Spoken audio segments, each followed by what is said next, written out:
आज हम चर्चा करेंगे आत्म विकास के 16 सूत्र यानी self development through 16S। Self development through 16S। तो हम अगर अपना आत्म विकास करना चाहते हैं तो हमको ये 16 फार्मूलाज सूत्र अपनाने होंगे। ये सत्य है, जिसका जन्म हुआ है उसकी मृत्यु भी निश्चित है। अपने साथ कोई धन संपत्ति तो ले जा नहीं सकता, कर्म ही मनुष्य के साथ जाते हैं। इसलिए धन संपत्ति का संग्रह करने के बजाय अधिक से अधिक सत्कर्म करना मनुष्य का कर्तव्य है। उसे अपने कार्य को पूर्ण ईमानदारी, योग्यता, सामर्थ्य, लगन, उत्साहपूर्वक करना चाहिए, जिससे उसके सत्कर्मों एवं सद्गुणों के कारण उसकी स्मृति चिरस्थायी रहे।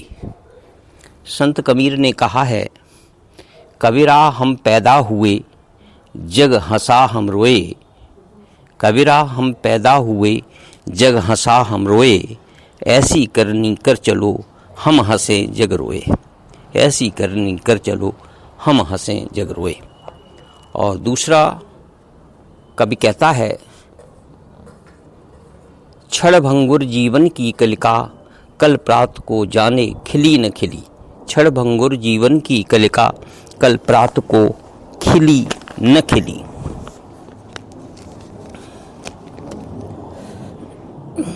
मलयाचल की सुच शीतल मंद सुगंध समीर चली न चली। मलयाचल की सुच शीतल मंद सुगंध समीर चली न चली। यह जानते हुए भी हम ईश्वर एवं प्रकृति की अवहेलना क्यों कर रहे हैं? अपने ऐशाराम तथा संपत्ति वृद्धि के लिए अनेकानेक अनैतिक कार्यों से नित्य धनोपार्जन क्यों कर रहे हैं?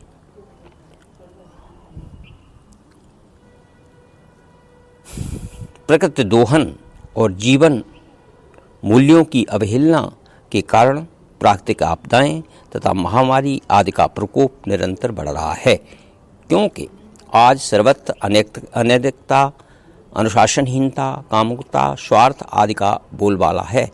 इसे रोकने के लिए हमें प्रकृति का सम्मान, सही उपयोग करना होगा तथा हमें स्वच्छ वायु एवं जल सुलभ हो सकते हैं। इसी से हमें स्वच्छ वायु एवं जल सुलभ हो सकेंगे। प्राकृतिक आपदाएं नहीं आएंगी या कम आएंगी। उत्तम चरित्र एवं स्वास्थ्य के लिए अपने आचरण को सात्विक बनाना होगा। आत्म विकास के लिए दुर्गुणों को त्याग कर जीवन में 16S यानी 16 सा अक्षर से आरंभ होने वाले 16 सद्गुणों को अपनाना होगा।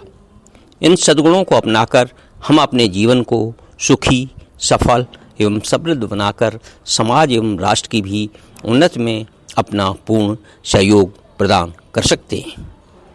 इन सद्गुणों की व्यवहारिक शिक्षा बचपन से ही दी जानी चाहिए।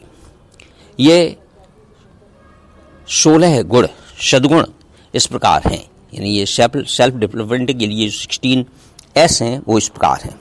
पहला, सत्य। मानस में तुलसीदास जी ने कहा है, धर्म न दूसर सत्य समाना। धर्म न दूसर सत्य समाना, आगम निगम पुराण बखाना। सत्य ईश्वर का स्वरूप है। सत्यम ज्ञानम अनंतम ब्रह्म। महाभारत के में आया है कि भीष्म पिता ने कहा है कि मानव मात्र का धर्म सत्य है। सत्य ही शाश्वत कर्म है। यही सर्वोच्च त्याग एवं तप है। यही सबसे बड़ा योग है। इसीलिए इसी में कबीरदास जी ने भी कहा है, सांच बराबर तप नहीं, झूठ बराबर पाप। जाके हृदय सांच है, ताके हृदय आप।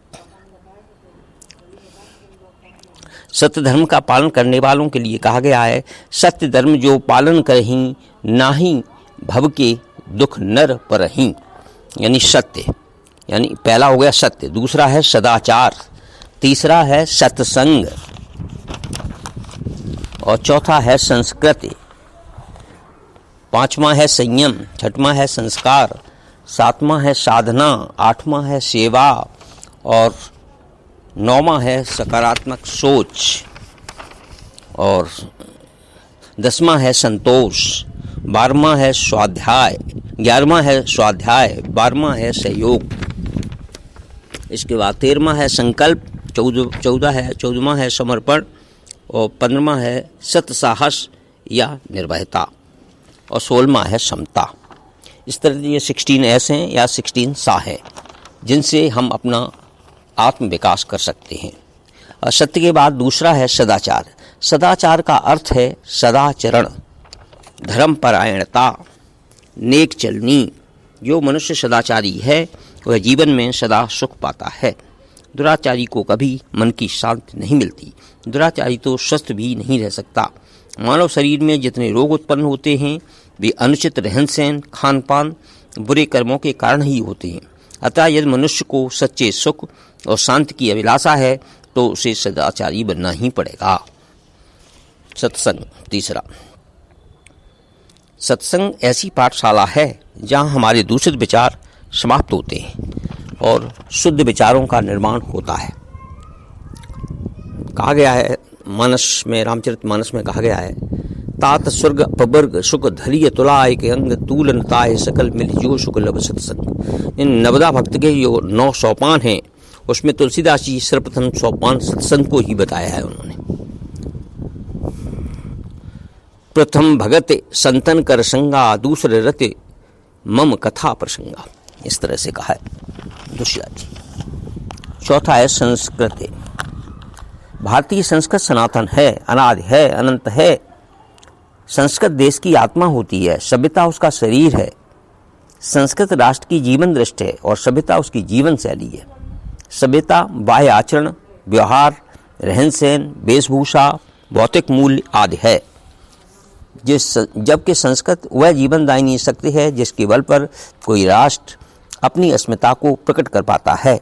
मनुष्य के जीवन में अथवा राष्ट्र के जीवन में जब जब संकट उपस्थित होता है, चुनौतियां आती हैं, तब तब उसका समाधान एवं मार्गदर्शन राष्ट्र एवं अपनी संस्कृति के अनुसार ही ढूंढता है। भारतीय संस्कृत में सबसे बड़ी विशेषता चिंतन परंपरा है। इसलिए ये हमारी जो संस्कृत है ज्ञान के शिखर पर पहुंची और विश्व का नेतृत्व करने योग्य बनी। हमारी संस्कृत में सबके लिए मंगल कामना की गई है। जैसे सर्वे भवन्तु सुखिना, सर्वे सन्तु निरामया, सर्वे भद्राणि पश्यन्तु माँ कश्चित् दुःख भाग् भवेत्। 5वां आता है संयम। संयम से तात्पर्य है इंद्रियों को वश में करना। मन, वचन और कर्म तीनों के द्वारा चित्तवृत्तियों पर अनुशासन का नाम संयम है। आज जीवन में पवित्रता एवं संयम के स्थान पर स्वार्थ लोलुपता एवं कामांधता बढ़ रही है। तमाम तरह के दुर्व्यसन हमारे शरीर को अनेक रोगों का शिकार बना रहे हैं। जीवन को मधुर, उल्लासमय और आनंदमय इंद्रियों पर संयम रखकर ही बनाया जा सकता है। 6वां है संस्कार। भावी पीढ़ी सुसंस्कारी बने, इसके लिए माता पिता को विशेष सावधानी बरतना आवश्यक है, क्योंकि संस्कारवान बालक ही परिवार संस्कारित बनता है। संस्कारित परिवारों से ही सुसंस्कृत समाज एवं राष्ट्र का निर्माण होता है। इसलिए हिंदू जीवन में 16 संस्कार प्रवर्तित हुए। उन 16 संस्कार से प्राचीन काल से हमारे व्यक्तिक, पारिवारिक, सामाजिक एवं राष्ट्रीय जीवन की आधारशिला रही। यह कथन अतिरंजित न होगा जब तक संस्कारों का विधान हमारे जीवन पर चरितार्थ रहेगा। हमारा देश अपनी संस्कृत गरिमा एवं नैतिकता के उच्च आदर्शों से ओतप्रोत रहा। उत्कृष्टता के कारण जगद्गुरु के महनीय सिंहासन को अलंकृत करता रहा, किंतु कालक्रम से ज्यों ही इन संस्कारों का ढांचा चरमराने लगा त्यों ही हम पतोन्मुख होते गए। 7वां है साधना। साधना का शाब्दिक अर्थ है अपने आप को साधना, अर्थात मन, प्राण, शरीर और इंद्रियों को वश में करना, अपने विचार, वाणी और कर्म को सही दिशा में नियोजित करना है। साधन और ध्यान है अपने भीतर छिपे सत्य की खोज, भगवान की खोज, अपने आप को जानना।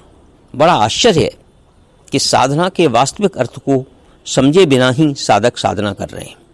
साधना का मूल आधार है वैराग्य। वैराग्य गृह त्याग से नहीं सिद्धता, ये जगत के प्रति आसक्ति के त्याग से सिद्धता है। यदि आपके विचार, वाणी और कर्म में कुछ सुधार नहीं हो रहा है, आप कामनाओं के पीछे भाग रहे हैं, नीति अनीति से संपत्ति का संग्रह तथा धनोपार्जन कर रहे हैं, तो आप साधना में सफल नहीं हो सकते। बल्कि अपने दुराचरण, दुष्कर्म, अनैतिकता को त्याग कर ही साधना में सफल हो सकते हैं। 8वां है सेवा। जन्म से मृत्यु पर्यंत मनुष्य का जीवन दूसरों पर आश्रित है, अतः एक दूसरे की निस्वार्थ सेवा करना चाहिए। माता पिता, पुत्र पुत्री, भाई बहन, मित्र, निर्धन व्यक्ति आदि सबकी सेवा निस्वार्थ भाव से करना चाहिए। सेवा करके भूल जाओ, यही सच्ची सेवा है। स्वामी विवेकानंद का कहना है, भारत के राष्ट्रीय आदर्श है सेवा और त्याग। कर्तव्य, सेवा, दया, परोपकार के रूप में स्थित धन से तिजोरियां भर लो, यही धन साथ जाने वाला है। सकारात्मक सोच, 9वां यानी पॉजिटिव थिंकिंग। जीवन में सकारात्मक सोच रखकर ही अपने जीवन को सार्थक, प्रसन्न और मधुर बनाया जा सकता है। सफलता के शिखर पर पहुंचने के लिए सकारात्मक सोच अत्यंत आवश्यक है। प्रत्येक व्यक्ति को अच्छे नजरिए से सुनना, अपने कार्य को सही तरीके से उत्साहपूर्वक करना ही सकारात्मक सोच है। ऐसी सोच नहीं होने से जो व्यक्ति जिस कार्य को कर रहा है वह उसी कार्य से खुश नहीं होता। उन्नत करने के अवसर सबको मिलते हैं, किंतु सकारात्मक सोच वाले व्यक्ति ही अवसर का लाभ उठाते हैं और उन्नत करते हैं। 10वां है संतोष। आत्म शांति के लिए संतोष ही प्रबल धन है। असंतोषी के लिए संसार की समस्त विभूतियां भी अपर्याप्त हैं। कबीरदास जी कहते हैं, गोधन, गजधन, बाजधन और रतन धन खान, जब आवे संतोष धन, सब धन धूर समान। संतोषी वही है जो सुख दुख प्रत्येक परिस्थिति में संतुष्ट है, परंतु संतोष का यह अर्थ नहीं है कि जो है उसे ही पर्याप्त मान लिया जाए, अधिक प्रगति एवं सफलता के लिए प्रयत्न ही न किया जाए। ऐसा संतोष तो अकर्मण्यता का पर्याय हो जाएगा। अगर ऐसा सोचेंगे लोग तो अकर्मण्य हो जाएंगे। 11वां है स्वाध्याय। स्वाध्याय शब्द का अर्थ है अपना अध्ययन, स्वयं को जानने की खोज, आत्मचिंतन, आत्मविश्लेषण। वेदांत में आत्मचिंतन या स्वाध्याय के लिए श्रेष्ठतम सूत्र है श्रवण, मनन, निधिध्यासन। श्रवण का अर्थ है सुनना, सत्संग करना, सद्ग्रंथों का स्वाध्याय, मनन चिंतन कर अपनी चित्तवृत्तियों के शोधन करने की प्रक्रिया निधिध्यासन है। जिस तरह पानी से शरीर की शुद्धि, भक्त से मन की शुद्धि तथा ज्ञान से चित्त की शुद्धि होती है, उसी प्रकार स्वाध्याय से बुद्धि का परिमार्जन होता है। 12वां है सहयोग। योग का अर्थ है जोड़ना, सह का अर्थ है साथ, अर्थात सहयोग का अर्थ है अपने साथ जोड़ना। सहयोग दो और सहयोग, इस सूत्र को प्रत्येक व्यक्ति को अपने जीवन में अपनाना चाहिए। सहयोग से बड़ी समस्या को सुलझाया जा सकता है। विपत्ति के समय अपने रिश्तेदारों, मित्रों एवं पड़ोसियों को सहयोग देकर उनके दुख में सहभागी बनकर उन्हें धैर्य धारण कराना हमारा परम कर्तव्य है। हमें एक दूसरे के साथ मिलजुल कर सौहार्दपूर्ण वातावरण का निर्माण करते हुए हम सबके सब हमारे का मंत्र जीवन में उतारना चाहिए। 13वां है संकल्प। जीवन में सफलता के लिए आत्मविश्वास और पुरुषार्थ के साथ साथ संकल्प बल भी होना चाहिए। जिस कार्य का संकल्प करें उसकी सिद्धि तक पूर्ण प्रयास करना चाहिए। चाहे जितने प्रलोभन या कठिनाइयां आएं, लेकिन कार्य को अधूरा नहीं छोड़ना चाहिए। बालक ध्रुव तथा प्रहलाद की तपस्या इसी का प्रत्यक्ष प्रमाण है कि उन्होंने संकल्प किया और वो पूरा किया। समर्पण। 14वां, समर्पण का अर्थ है पूर्ण रूपेण प्रभु को हृदय में स्वीकार करना, उनकी इच्छाओं प्रेरणाओं के प्रति सदैव समर्पित रहना। वस्तुतः जिसने मन वचन कर्म से भगवान के प्रति समर्पण कर दिया, उसे भगवान का सतत सानिध्य प्राप्त हो जाता है। 15वां, सत्य साहस या निर्भयता। निर्भयता को गीता ने देवी संपत्ति के रूप में प्रथम स्थान दिया है। तुलसीदास जी ने इसे धर्मरथ का पहिया माना है। यह एक आध्यात्मिक गुण है जो सफलता का आधार होता है, सफलता का बेस है, सक्सेस का बेस है। 16वां है समता। समता का अर्थ सबके प्रति समान भावना है। विश्व में अनेक धर्म, संप्रदाय, समाज, जातियां आदि हैं। सबके भिन्न भिन्न उद्देश्य, नियम, दृष्टिकोण तथा परंपराएं हैं। विवेकशील व्यक्ति अपने परिवार, कार्यालय तथा समाज के प्रत्येक सदस्य के साथ अपना व्यवहार समान रखता है। वह किसी के प्रति भेदभाव, ऊंच नीच का बर्ताव नहीं करता। वसुदेव कुटुंबकम की भावना में सबके प्रति अपना व्यवहार मधुर ही नहीं अपितु मधुरतम बनाकर राग द्वेष की भावना को त्याग कर अपने व्यवहार को सरल, कोमल तथा उदार बनाना चाहिए। और इन सद्गुणों को जो 16 सूत्र बताए गए हैं, 16S या 16 सा, इन सद्गुणों को जीवन में अपना कर देखें। आपका जीवन वृक्ष शांत, संतोष, समृद्ध के मधुर फलों से परिपूर्ण हो जाएगा, सफल हो जाएगा। ये हमारा इससे सेल्फ डेवलपमेंट के लिए ये 16 सूत्र जो लोग अपना सकते हैं तो सेल्फ डेवलपमेंट बहुत तेज़ी से हो सकता है, अच्छा हो सकता है। हमारा जीवन उल्लासमय, प्रसन्न, आनंदित, स्वस्थ, रोग रहित हो सकता है और हम में पॉजिटिव सोच, पॉजिटिव थिंकिंग आ सकती है। इति परमात्मने नमः। धन्यवाद।